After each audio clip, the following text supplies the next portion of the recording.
Welcome to The Explainer. Okay, let's dive right into this. Today, we're cracking open a fascinating new analysis of Suttanta Piṭaka, Volume 17. We are talking about texts that are thousands of years old, but as you're going to see, they are vibrantly alive today. We're unlocking the Khuddaka Nikāya, exploring exactly how ancient Indian philosophy essentially became the hidden DNA of modern Thai culture. Grab your focus because this is an absolutely brilliant journey straight into the modern mindset. Now consider this paradox. The most important Buddhist text is the one called minor. If you've ever studied ancient literature, you might assume that sections labeled minor or miscellaneous are just, the footnotes, the discarded drafts, the leftovers. But we're going to completely challenge that assumption today. What if the most profound wisdom humanity ever produced was deliberately tucked away in the minor section? Here's a quick roadmap of where we're headed. We'll start with the sheer scale of the massive minor collection, then look at ancient educational engineering. After that, we'll break down the 5 key foundational texts, trace them right into Thailand's cultural DNA, and finish up by looking at this profound ocean of wisdom. Let's get to it. Section 1, the massive minor collection. And honestly, we're about to see why that name is incredibly deceiving. Now, what's really interesting here is the massive irony of the naming convention. In the Suttanta Piṭaka, which is one of the 3 main baskets of the Buddhist canon, the texts are grouped into the Pancha Nikāya, or the 5 collections.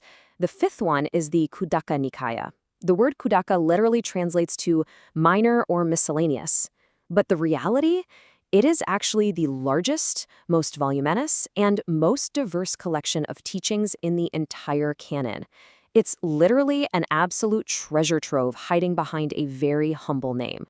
Moving right along to Section 2, Ancient Educational Engineering. This is where we shift from just the size of the collection to understanding its incredibly deliberate design. Think about this idea of educational engineering. These weren't just random stories or isolated philosophical musings thrown into a pile by accident. Researchers are realizing that early Buddhist masters were essentially ancient curriculum designers. They engineered a highly systematic, meticulously planned pathway. It was built specifically to take a human mind from absolute basic principles all the way up to advanced spiritual enlightenment. Just like a modern university degree program, this curriculum builds sequentially. Step 1 is the Khuddakapāṭha, covering the absolute basics. Step 2 moves into the Dhammapada, which focuses heavily on ethics. Step 3, the Udāna, explores the peak of enlightenment. Step 4, the Itivuttaka, introduces these clever memorization structures. And finally, Step 5, the Sutta Nipāta, plunges you right into deep philosophy. It's a complete step-by-step educational ladder. That brings us to Section 3. The 5 key foundational texts. Let's zoom in on those first 5 texts of the Khuddaka Nikāya, as they're detailed in Thai Tripitaka Volume 25. First up, we have the Khuddakapāṭha.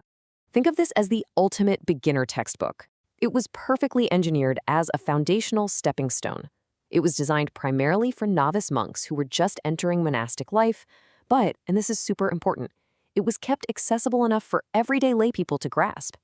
It's essentially the onboarding process for the study of Buddhism. Then we graduate to the Dhammapada. Worth isn't measured by birth, but by virtue. I really want you to let that quote sink in. In the context of ancient India, a society rigidly controlled by the caste system where your birth literally dictated your entire destiny, this wasn't just a nice, poetic thought. This was a massive, rebellious paradigm shift. It was a complete revolution in human rights and ethics, perfectly captured in text. And that text is remarkably efficient. 423, that's the exact number of verses in the Dhammapada, divided neatly into 26 chapters. The sheer, concise power of these 423 verses is exactly why the Dhammapada became the most translated, most widely read, and most disseminated Buddhist text in the entire world. It packs world-changing ethics into highly digestible poetry. As we climb higher up the curriculum, we hit the Udāna and the Itivuttaka. The Udāna captures pure spirit. These are the powerful, joyful exclamations uttered by the Buddha upon reaching enlightenment. But the Itivuttaka, that is where the ancient engineering really shines. Because this was originally an oral tradition, it utilizes highly structured openings and closings. This text acts as an ancient psychological memory hack, aligning perfectly with what modern psychology tells us about how the human brain retains information.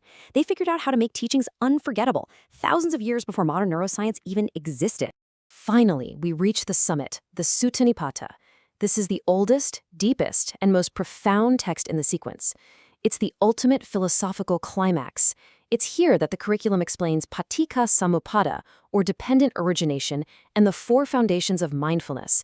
It basically provides the exact keys, the precise methodology for escaping samsara, the cycle of rebirth. Let's move to section 4 and see how this builds into something entirely new.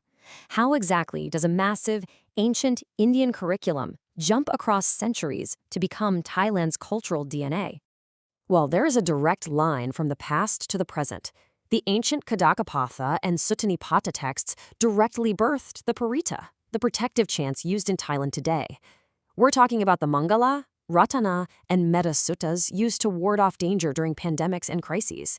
And on top of that, the Dhammapada didn't just stay a religious text. It heavily influenced iconic Thai literature like the Tribhuvan, along with distinct Lanna and Isan regional literature, beautifully blending the spiritual with the everyday world. So the crucial takeaway here is that this isn't just dry history, and it's certainly not just for monks meditating in isolation. When modern disasters strike, when disease outbreaks occur or societal panic sets in, these specific texts act as a psychological anchor.